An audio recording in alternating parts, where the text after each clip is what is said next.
Another tense day of protest over Israel's war in Gaza. Those protests taking place all across the country from coast to coast. Hundreds of people have been arrested in Massachusetts, Texas, and California. Nancy Chen is at Columbia University once again for us. It has been a flashpoint there for more than a week now. Nancy, good morning. Natalie, good morning to you. Here at Columbia University, students say their encampment is peaceful. Meantime, at colleges across the country, it has been a very different picture over the past 24 hours.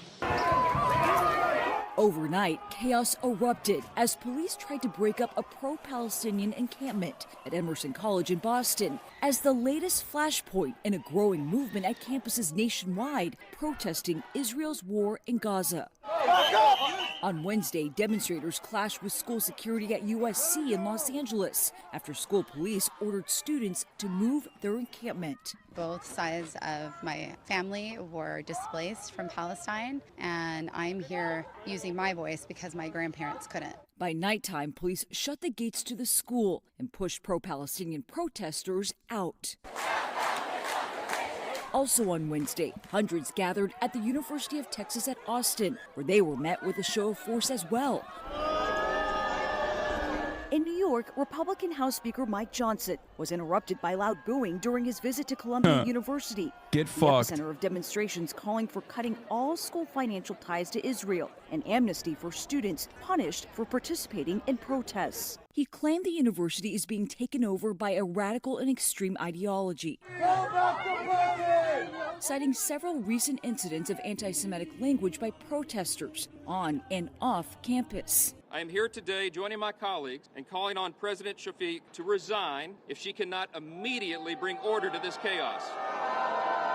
The school says it's making progress in negotiations with demonstrators. We need the National Guard, law enforcement, or someone to come in here and take control. Are you calling? This, by the way, is directly antithetical to free speech. Free speech is not you say something, you say hate speech, and then other people react negatively to you saying hate speech, sheltering you from the inevitable consequences saying hate speech. Free speech protects your speech against state suppression and state violence. So when he demands that the jackbooted thugs of the American state militarized in the worst ways possible against these fucking peaceful demonstrators, he actually is trying to stop speech from happening. That is directly the opposite of being pro-free speech. And many Republicans will show their asses, whether it be Mike Johnson or whether it be Greg Abbott, the governor, who, as you guys know, had signed a law protecting free speech on college campuses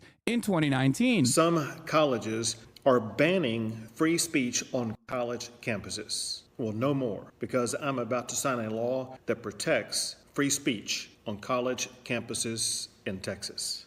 Shouldn't have to do it. First Amendment guarantees it. It's law in Texas. Of course, yesterday, he was singing a different tune. I'm being persecuted right now, sad. Thankfully, whenever I say that, 1,000 policemen in riot gear usually roll in pretty much immediately to crush my persecutors. The power of the state is always helping my persecuted ass. That's precisely what the Republican position is. Always and forever. The reactionary position in general. This is why, for years and years, I have talked about the issue specifically of Israel and criticizing Israel on college campuses.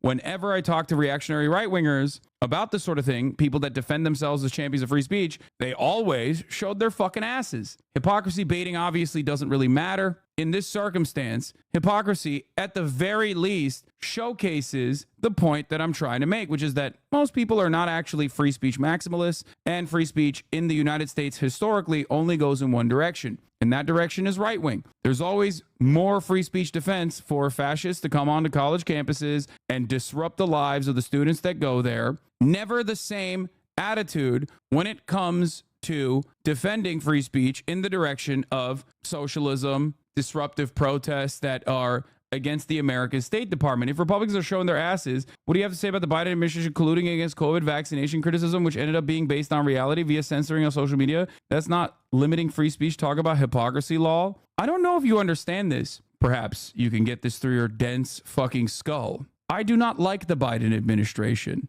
And if social media trying to suppress as a private institution trying to suppress misinformation from being spread about COVID vaccines turning you gay and autistic, okay, or whatever the fuck you think is going on with the COVID vaccines, which clearly made it to your timeline if you are still in 2024, the year of our holy Lord, talking about how like the mass inoculations are going to yield mass deaths, which seemingly has not happened. I don't know what to tell you. Perhaps there should have been more of that kind of misinformation being squandered and stopped from spreading. Here is the part of the pro-Palestinian student protest at University of Texas. The DPS straight up beat the shit out of students, arrested hundreds of them, which, by the way, is anti-free speech, just so you understand. Like, this is actually a violation of the First Amendment, and even ended up beating the shit out of a Fox reporter and arresting him violently. Tackling and arresting this guy right here. I don't know if this video shows it, but he did get arrested. Yep, there it is.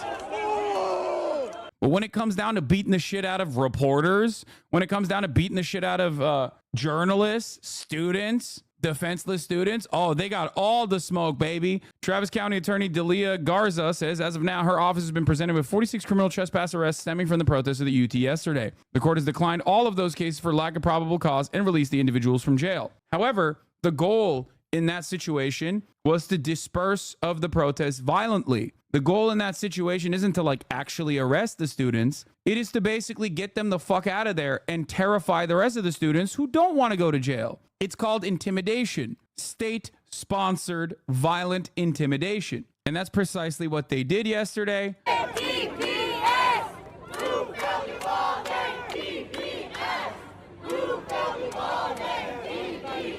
Maybe that's why they started fucking trampling on the students after that. They got really triggered and upset that they brought up the name Uvalde. They hate that. The arrests aren't completely unexpected, but the violence is uncalled for. No, the arrests are unexpected. They should not happen. You want to know why these arrests should not happen? Because if these exact same type of arrests happened in Russia, and it does from time to time, or China, and it does from time to time, American media goes nutty mode. American media gets up in arms, starts talking about how fucking undemocratic these countries are, starts talking about how, you know, we have to do a coup in these countries. We have to do everything we can. The entire Western world gets up in arms anytime something like this happens in a country that is not a part of the Western sphere of influence. I know it seems like hyperbole. Imagine if this was China is almost a cliche at this point, but a guy hung a banner on a bridge in Beijing and it was reported by every single Western news outlet. A Wikipedia article was written on it. And a second one was written on the protester. And at the end of the year, Time labeled him one of the most influential people in the world. All these dumbass Redditors talking about free Hong Kong and Lamau James are the same motherfuckers cheering about cops cracking the skulls of journalists and students. The same motherfuckers asking if protesting for divestment is hypocritical. Exactly. They don't have a leg to stand on. And for those who only care about the aesthetics of an argument and not necessarily the positions, not necessarily the human impact, they hate looking like they got owned in an argument more than anything else. So they're not even winning on that front.